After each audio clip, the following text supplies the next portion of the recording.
Come on, pick up. Yay. Hello. Hello? Hi. Alright, also, have we started recording? Oh, I've been recording for about 3 minutes now. Joy. Why, hello everyone! I'm Innocent, your lovely host of today, and today we are going to be playing Asagao Academy. We have a special guest. Please introduce yourself. Good evening, everyone. NaxRider here. I was originally intended to join Innocent Gaming for Love at First Sight, but that went downhill. Innocent Gaming? Who's that? I apologize. I forgot your name for a second. Good job. Good job. Well, we are going to be playing this lovely game, and he's going to be reading some of the voices. I'll be reading some voices. Yep, voices. Voices. I've also had this game for a while now, and we actually played some of it beforehand, but I'm going to replay some of it for you guys. You probably also lost the data anyways for some strange glitch. Maybe, who knows? I don't care. Are we ready? I guess so. Let's go. Chapter 1. Disclaimer, my voices are not as good as hers.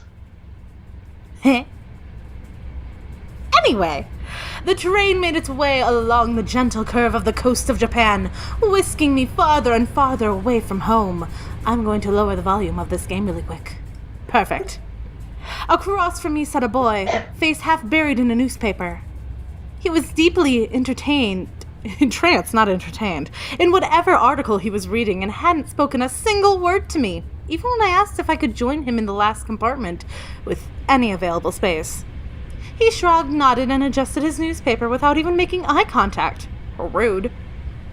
It's been almost an hour. In fact, he hadn't looked at me once. Devoid of conversation, I took instead to counting the buttons on the pretentiously lush carmine seat cushions. 1, 2, 3, 21, 22, and so forth, over and over.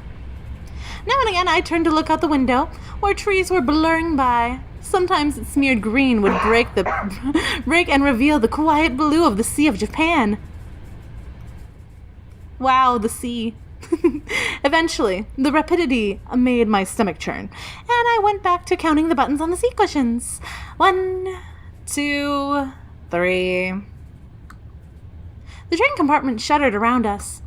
My eyes wandered to the boy in his jacket. It wasn't the school-issued blue that I and the other students on the train were wearing. Instead, it was a green varsity-like jacket with an embroidered patch poorly sewn on the front. Ta-da. So you're a first year then?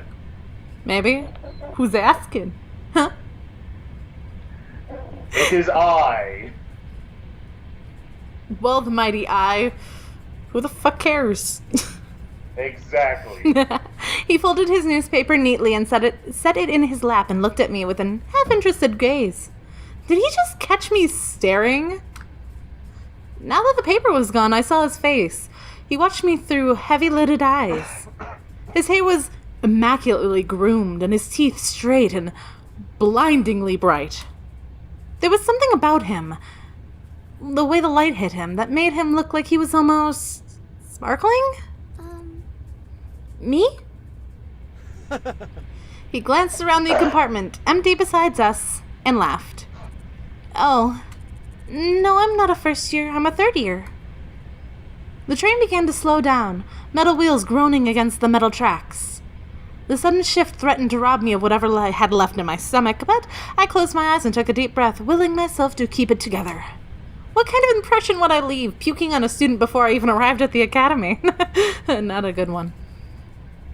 The boy frowned. I picked at the hem of my cotton skirt. That's not possible. I've never seen you before. It took me a moment of mouth fishing to find a response. It's because I'm a transfer student? He laughed again and coughed. My throat. Transfer student, huh? We don't get many of those.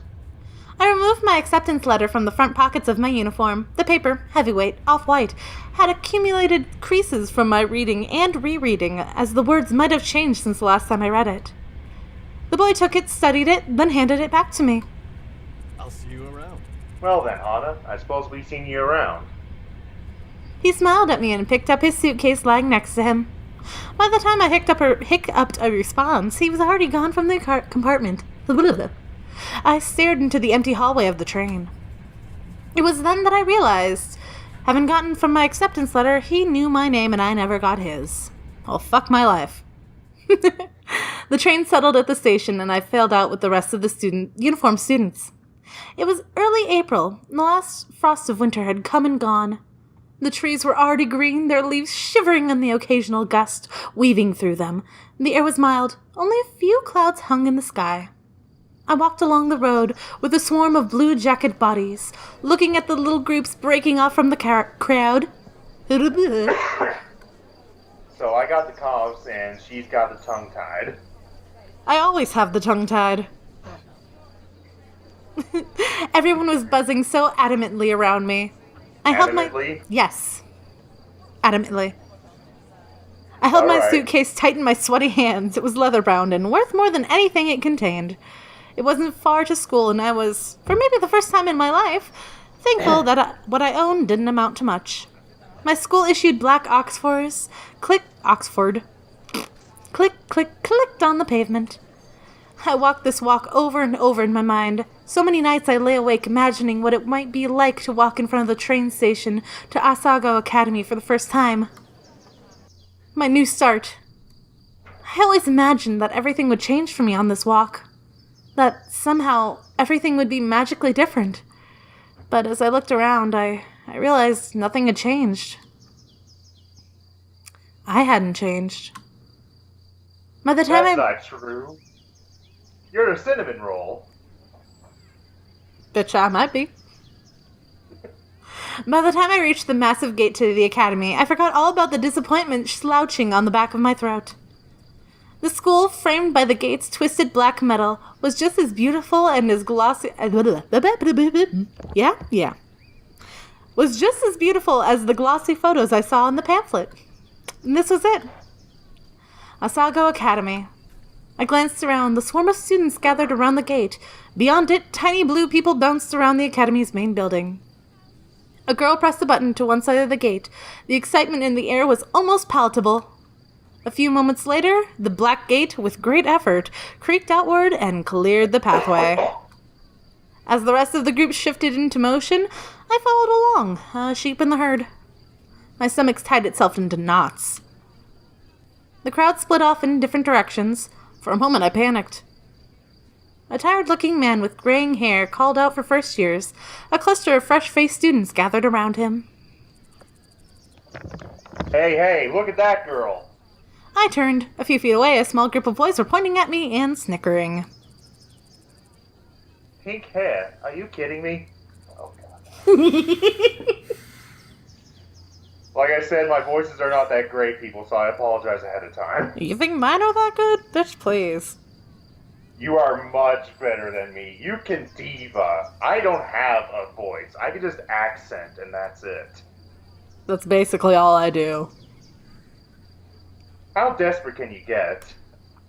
Hot shame crawled down my neck. I attached myself to the group of girls, following a few steps behind them. In the distance, cicadas hummed in time to my shoes crunching against the gravel. My hair. It wasn't my fault that my hair looked like this. It wasn't my fault that I was a main character. Luckily, You were just born with greatness. I was just born a main character. It's fine.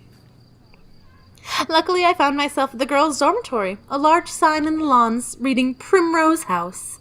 The building dwarfed me in size and sheer intimidation. How many students did Asagao have? As I approached the building, a red-headed girl lingered nearby, caught my attention. I looked away, and then looked back. She was staring at me. She walked over. Oh, you must be my roommate! What she said. I eyed her warily.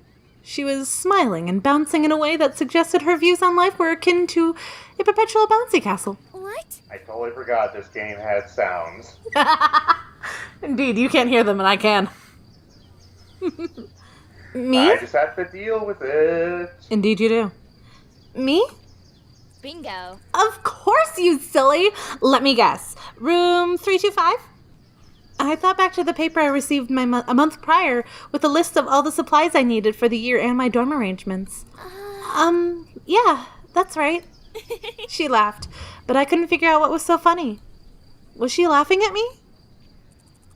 When I found out my roommate was a transfer student, I knew you were going to be a total main character. I'm sorry. What? When I saw you outside the gate, I knew it was you. I mean, look at that hair. We just got through talking about main characterism. Exactly. I felt a lump forming in my throat. What was she talking about? She had to be making fun of me. I hadn't spent more than 5 minutes on this campus and I was already being mocked. My hands began to tremble. Is there something wrong with my hair? Her face slackened from its amused smile to more of a worried expression. Then she began to laugh again. No. It's great. I'm sorry.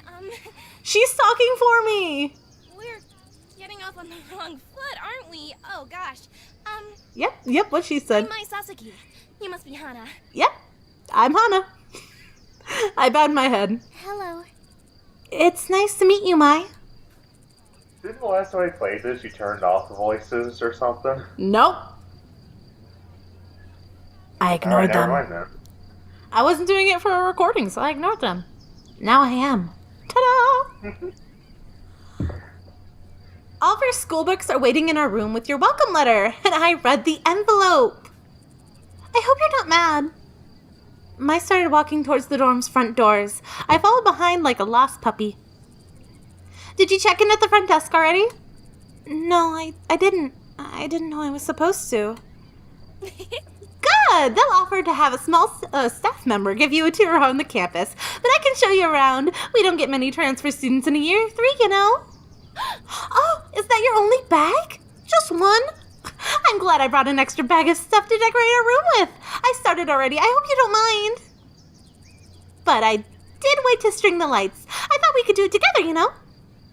She spoke quickly, the words bubbling from her mouth, and left me no time to answer until the end of her monologue. Yeah, okay, that sounds good. She held the front door open for me, and I hurried inside. Ladies and gentlemen, our Pinkie Pie. It's way too pink in this fucking house. Girls filed up and down the hallway, howling greetings and exchanging vague niceties that were more often not, "How was your break?" and "Look at how tan you got." It seemed like everyone knew each other. I followed Mai as she led me through the maze of students and up 2 flights of stairs. Each dorm floor looked the same as the last. Narrow white doors lining both sides of the pale pink walls. Thin gold numbers were tacked in front of each, the numbers rising as we climbed. You're not missing anything with the campus tour, I promise. Mr. Saitomo does this every year, and he's like totally dull. He just drags you around the entire campus and talks in that weird squeaky voice of his. I'll tell you everything you need to know. I smiled, trying to let this calm my nerves. Thanks. We headed down the hallway of the 3rd floor. Mai stopped us in front of a door numbered 325. Here we are! A faint smell of potpourri A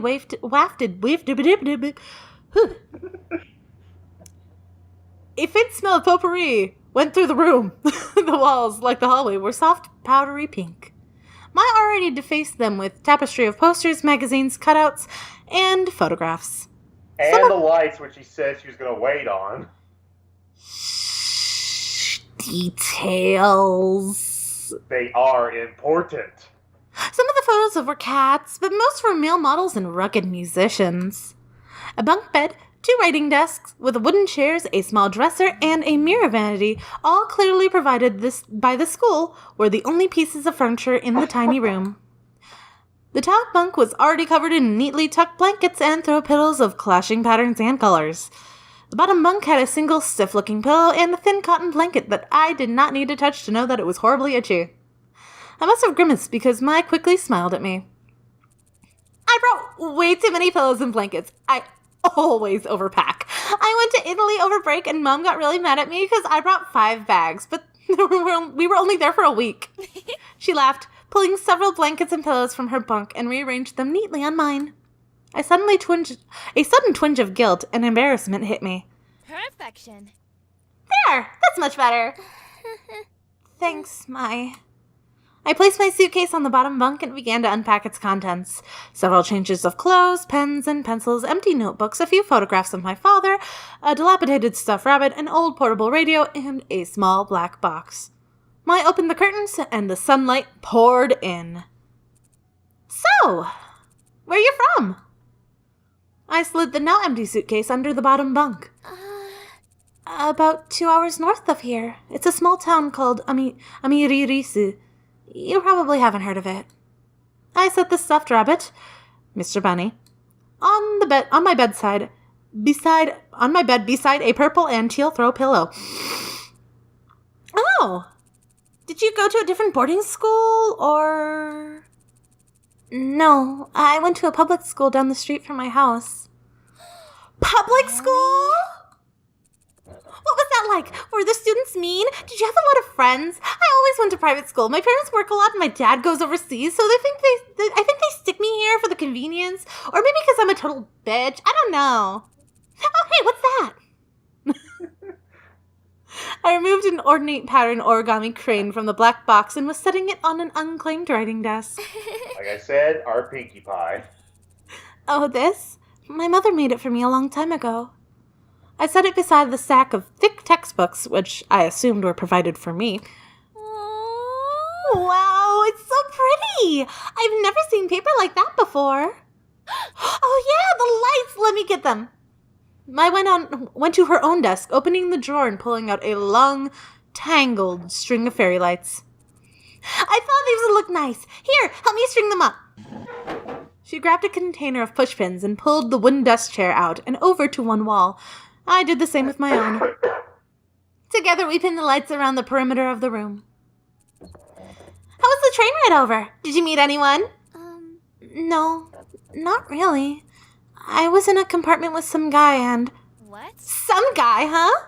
Was he cute? Yeah, I guess. I don't know. I wasn't really paying attention. I didn't even get his name. I seemed disappointed for a moment, then perked back up. You'll have to point him out to me if you see him again. Oh, okay. Once we finished stringing the lights, Mai climbed down from her chair and brushed her hands together triumphantly. Yeah! Done. Okay, now it's time for lunch. The food here is pretty good. There's this ramen place down the street from campus that's like out of this world. But the school only lets us leave campus on weekends. Mai walked to the window. We could go today because it's Sunday and it's pretty nice out, but I guess you might want to go to the caf since you just got here. We could... She suddenly interrupted by her own enthusiastic laughter. Oh my gosh! Mimi Santos just totally tripped outside and fell on her face. I saw it! Oh, is it mean to laugh? Maybe I shouldn't have. Oh well, anyway, let's go eat. I'm totally starved. She led me out of the room before I even had the chance to respond. The cafeteria was buzzing with students, excited for the new year. The only people as nervous looking and as I felt were the tables of skittish, wide-eyed first years. I stepped into the line behind Mai, taking an empty plastic tray. We shuffled through, asking for helpings of the sulky cafeteria workers when we passed something that looked good. With full trays, Mai led me straight to the table in the back with a few students already sitting there. Mai sat down and I took a seat across from her. Hi, Mai. How was your break? It was good. I went to Italy and Spain. Dad fell off the jet ski and broke his ankle. It's better now, though. Oh. Well, that's nice.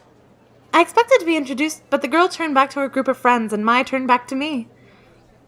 She began to assault her food with a fork and tell me in particularly minute-by-minute account about her feelings of romance last summer with a boy she had met on the beach that didn't go further than a few salty kisses.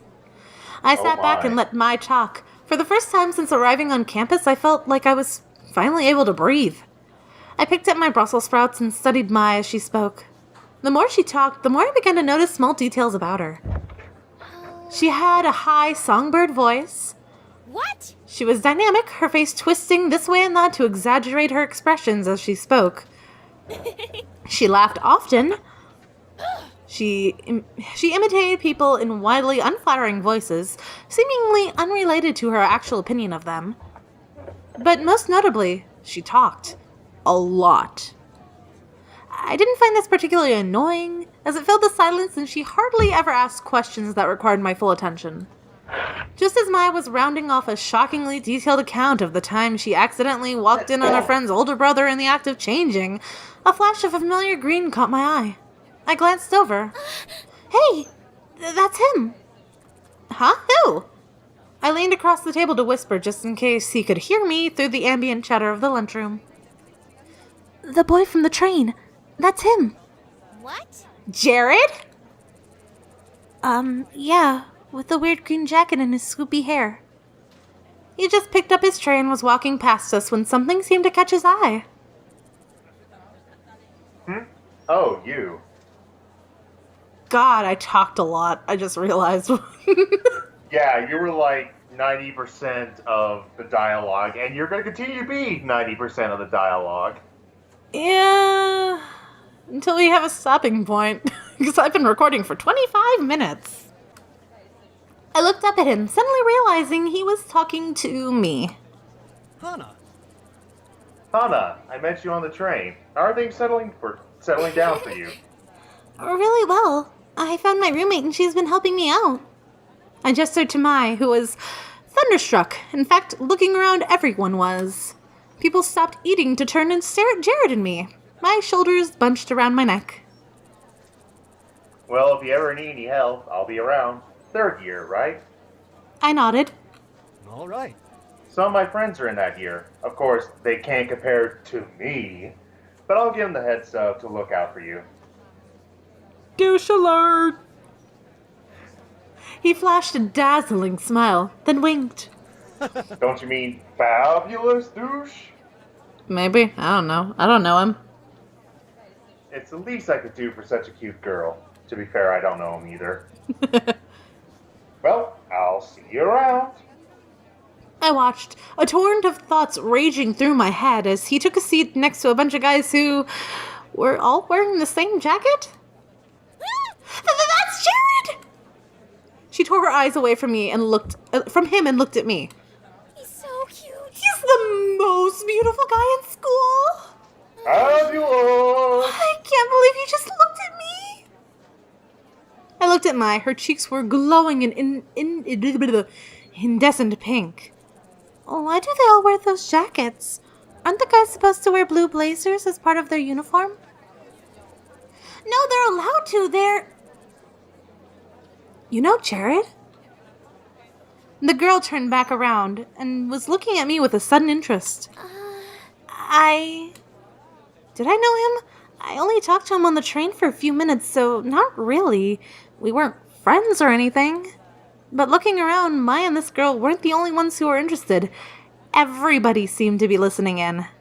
They seemed so surprised when he talked to me. Maybe a little white light couldn't hurt? And this is where we're going to end our episode. Woo! The first choice, of course. Cliffhanger. We've been recording for a while, man. I'm past my 10 limit mark. We good. No, that's fine. I understand. Well, I hope you all had a wonderful time with us. Are you enjoying yourself, Nax, as my wonderful guest? So far I am. I just wish I wasn't coughing so often. And it's okay. I don't think anybody will be bothered by it. You're practically the only one bothered by it. Hopefully I get more lines next time. Hopefully. Thank you all so much for watching, and I hope to see you all soon. Peace out. Bye.